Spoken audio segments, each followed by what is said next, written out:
Welcome back. सेठी साहब, हाशिम डोगर साहब ने वजारत दाखिला के कलमदान से इस्तीफा दे दिया। टाइमिंग बड़ी क्रूशल और इम्पॉर्टेंट है क्योंकि ये वही हैं जिन्होंने रिसेंटली एक बयान दिया था और कहा था कि अगर लॉन्ग मार्च होता है तो पंजाब जो है वो मशीनरी नहीं देगी पंजाब हुकूमत। और इससे पहले अगर आपको शहबाज गिल वाला किस्सा याद हो तो उस पर भी इन्होंने कहा था कि तशद्दुद नहीं। वो अलग बात है कि खान साहब से मुलाकात के बाद इन्होंने अपना बयान थोड़ा सा मोल्ड कर लिया था। क्या समझ रहे हैं, कुछ पकड़ा है पंजाब में या बहुत कुछ पकड़ा है? देखिए, बिल्कुल पंजाब में पकड़ा है। देखिए ना, अलीम खान साहब लंदन बैठे हैं, परवेज़ इलाही साहब लंदन बैठे हैं। कुछ अरसे से हम लोग कह रहे हैं कि पंजाब में तब्दीली आनी है। ठीक है ना, तो मेरा ख्याल है डोगर साहब को भी नज़र आ रहा है कि आगे क्या होने जा रहा है। वो मेरा ख्याल है आज का नहीं देख रहे, वो आगे देख रहे हैं। एक तो इमरान खान साहब काफ़ी नाराज़ हैं उनसे। अभी भी जो उनका बयान आया कि हम नहीं सपोर्ट करेंगे विद एडमिनिस्ट्रेशन, हालांकि वो कह रहे हैं कि एडमिनिस्ट्रेशन को सपोर्ट करना चाहिए लॉन्ग मार्च में। और परवेज़ इलाही साहब भी ये जो बयान दे रहे हैं ना, ये परवेज़ इलाही साहब की मुशावरत से दे रहे हैं। मगर परवेज़ इलाही साहब हमेशा यही कहेंगे कि मेरे से तो पूछा ही नहीं। रास्ते ऐसे ही खुलते हैं ना। परवेज़ इलाही साहब इमरान खान साहब को अश्योरेंस दिला रहे हैं कि मैं आपके साथ हूँ। अपने मिनिस्टर को कहा है कि तू यार थोड़ी जी गल करना, मैं तो नहीं कर सकता, तू कर। उन्हें अगू क्या होना कि चौधरी साहब मैं करते देना तो वो खान साहब बड़े नाराज़ हो जाएंगे, तो मेरा की होएगा। वो तू फिक्र ना कर, मैं तेरा ख्याल रखांगा। तो तुझी थोड़ी गवर्नमेंट अगर उड़ गई तो फिर असी सारे लगे जावांगे। वो मेरी गवर्नमेंट नहीं जा रही, मैं इसने इंतज़ाम करन लगा, असी रहना है, तो तू ही आ जाए साढ़े नाल, तू फिक्र ना कर, तेरा मैं ख्याल रखांगा। तो अब ये सिचुएशन आई है कि उनको नज़र आ रहा है कि आगे कुछ होने जा रहा है और इस बेस्ट के स्टेज पे मैं अलग हो जाऊं, बिकॉज आगे फिर मुझे रास्ते निकालने हैं ना। अगर मैं अभी भी बैठा रहा एज अ पीटीआई मेंबर तो शायद अगली स्टेज पे अगर परवेज़ इलाही साहब चले जाते हैं दूसरी तरफ अपना बोरी बिस्तरा उठा के और यहाँ पीडीएम की हुकूमत बन जाती है with Parvez Elahi as chief minister, जो मैं हमेशा से कह रहा हूँ ये पुराना प्लान था जिससे नवाज शरीफ साहब मान गए थे। वो तो बाद में परवेज़ इलाही साहब आ गए ना, और जिसके साथ फिर चौधरी शुजात के साथ भी फिर टेंशन हो गई और फिर ये कहा गया कि मुन इस्लाही की वजह से हो रहा है। मगर अब परवेज़ इलाही साहब लंदन बैठे हैं, अलीम खान साहब वहाँ गए हैं। क्या कहने गए हैं अलीम खान साहब वहाँ नवाज शरीफ साहब को कहने गए हैं, मियाँ साहब ग्रीन लाइट दियो, नंबर है ने साढ़े कोल, नंबर है ने साढ़े कोल। अच्छा, अब नंबर है ने साढ़े कोल का मतलब की है? पीटीआई के लोग ही है ना। अगर कल को गवर्नर साहब कल परवेज़ इलाही वापस आते हैं आके और ये असेंबली का सेशन जो है इसे ख़त्म कर देते हैं, गवर्नर इमीडिएटली कॉल करता है वोट ऑफ कॉन्फिडेंस। ठीक, परवेज़ इलाही साहब को नून लीग वोट ऑफ कॉन्फिडेंस दे देती है और परवेज़ इलाही साहब है ना पहले अनाउंस करते हैं कि मैं जा रहा हूँ उधर और नून लीग का कैंडिडेट हूँ मैं, और पीटीआई जो बाहर रह जाती है ये उधर चले जाते हैं। तो अलीम खान साहब जब कहते हैं कि नंबर्स हैं हमारे पास, तो वो ये कहने गए हैं कि परवेज़ इलाही से डील मत करें आप, हम नंबर्स, मैं और जहांगीर तरीन मिलके और बाकी लोग मिलके आपको नंबर्स दे देते हैं, हमजा को ही रहने दें।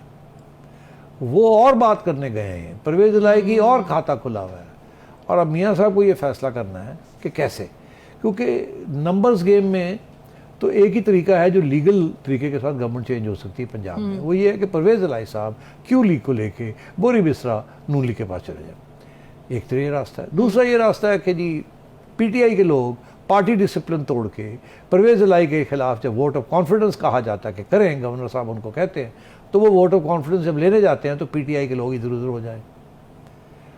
मगर फिर वो जो पीटीआई के लोग इधर उधर होंगे वो क्यों होंगे? उनको फिर एश्योरेंस देनी पड़ेगी ना कि जी आप इधर उधर हो जाएंगे तो आपको डिस्क्वालीफाई कर दिया जाएगा, फिर आपकी जगह पे बाई इलेक्शन करवाने पड़ेंगे। तो वो कहेंगे जी साढ़े करोड़ों रुपए लग जाएंगे तो सानू की मिलेगा। उनको फिर कुछ एश्योरेंसेस देनी पड़ेंगी, जैसे एश्योरेंसेस दी थी किसको, जो इस वक्त इस्लामाबाद में बैठे हैं लोग, बिल्कुल ठीक है ना, वो लोग जो वहाँ बैठे हैं उन्होंने भी तो कुछ एश्योरेंस ली थी, कुछ बातचीत तो हुई है ना। तो इस किस्म की डेवलपमेंट्स अब पंजाब में तवक्को करें कि या अलीम खान या परवेज़ इलाही या दोनों मिल के तब्दीली आएगी पंजाब के अंदर। ठीक है ना, तो मेरा ख्याल है डोगर साहब को भी नज़र आ रहा है कि आगे क्या होने जा रहा है। वो मेरा ख्याल है आज का नहीं देख रहे, वो आगे देख रहे हैं। एक तो इमरान खान साहब काफ़ी नाराज़ हैं उनसे। अभी भी जो उनका बयान आया कि हम नहीं सपोर्ट करेंगे विद एडमिनिस्ट्रेशन, हालांकि वो कह रहे हैं कि एडमिनिस्ट्रेशन को सपोर्ट करना चाहिए लॉन्ग मार्च में। और परवेज़ इलाही साहब भी ये जो बयान दे रहे हैं ना, ये परवेज़ इलाही साहब की मुशावरत से दे रहे हैं। मगर परवेज़ इलाही साहब हमेशा यही कहेंगे कि मेरे से तो पूछा ही नहीं। रास्ते ऐसे ही खुलते हैं ना।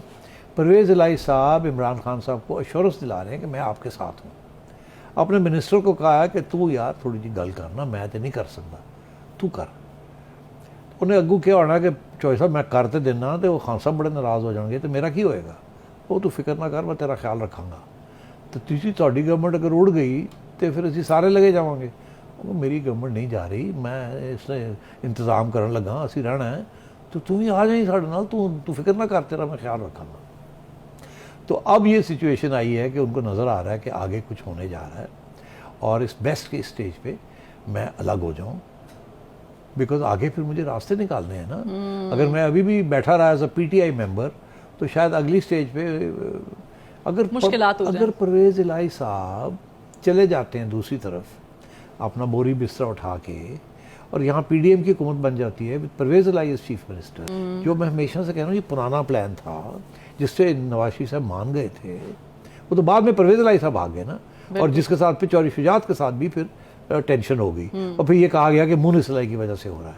मगर अब परवेज़ इलाही साहब लंदन बैठे हैं, अलीम खान साहब वहाँ गए हैं। क्या कहने गए हैं अलीम खान साहब? अलीम खान साहब वहाँ नवाज शरीफ साहब को कहने गए हैं, मियाँ साहब ग्रीन लाइट दियो, नंबर है ने साढ़े को, नंबर है ने साढ़े को। अच्छा, अब नंबर है ने साढ़े को मतलब की है, पीटीआई के लोग ही है ना।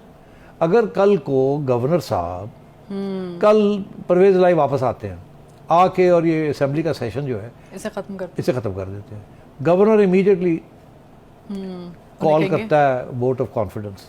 ठीक, परवेज़ इलाही साहब को नून लीग वोट ऑफ कॉन्फिडेंस दे देती है और परवेज़ इलाही साहब है ना पहले अनाउंस करते हैं कि मैं जा रहा हूँ उधर और नून लीग का कैंडिडेट हूँ मैं, और पीटीआई जो बाहर रह जाती है ये उधर चले जाते हैं। तो अलीम खान साहब जब कहते हैं कि नंबर्स हैं हमारे पास, तो वो ये कहने गए हैं कि परवेज़ इलाही से डील मत करें आप, हम नंबर्स, मैं और जहांगीर तरीन मिलके और बाकी लोग मिलके आपको नंबर्स दे देते हैं, हमजा को ही रहने दें। वो और बात करने गए हैं, परवेज़ इलाही की और खाता खुला हुआ है और अब मियाँ साहब को ये फैसला करना है कि कैसे, क्योंकि नंबर्स गेम में तो एक ही तरीका है जो लीगल तरीके के साथ गवर्नमेंट चेंज हो सकती है पंजाब में, वो ये है कि परवेज़ इलाही साहब क्यों लीग को लेके बोरी बिस्तरा नून लीग के पास चले जाए। एक तो ये रास्ता है। दूसरा ये रास्ता है कि जी पीटीआई के लोग पार्टी डिसिप्लिन तोड़ के परवेज़ इलाही के खिलाफ जब वोट ऑफ कॉन्फिडेंस कहा जाता है कि करें, गवर्नर साहब उनको कहते हैं, तो वो वोट ऑफ कॉन्फिडेंस जब लेने जाते हैं तो पीटीआई के लोग इधर उधर हो जाए। मगर फिर वो जो पीटीआई के लोग इधर उधर होंगे वो क्यों होंगे? उनको फिर एश्योरेंस देनी पड़ेगी ना कि जी आप इधर उधर हो जाएंगे तो आपको डिस्क्वालीफाई कर दिया जाएगा, फिर आपकी जगह पे बाई इलेक्शन करवाने पड़ेंगे। तो वो कहेंगे जी साढ़े करोड़ों रुपए लग जाएंगे तो सानू की मिलेगा। उनको फिर कुछ एश्योरेंसेस देनी पड़ेंगी, जैसे एश्योरेंसेस दी थी किसको, जो इस वक्त इस्लामाबाद में बैठे हैं लोग, बिल्कुल ठीक है ना, वो लोग जो वहाँ बैठे हैं उन्होंने भी तो कुछ एश्योरेंस ली थी, कुछ बातचीत तो हुई है ना। तो इस किस्म की डेवलपमेंट्स अब पंजाब में तवक्को करें कि या अलीम खान या परवेज़ इलाही या दोनों मिलके तब्दीली आएगी पंजाब के अंदर। यानी सेठी साहब पक बहुत कुछ रहा है। बहरहाल फरवा वहीद को नजम सेठी शो से इजाजत दीजिए, फिर मुलाकात होगी। अल्लाह हाफ़िज़।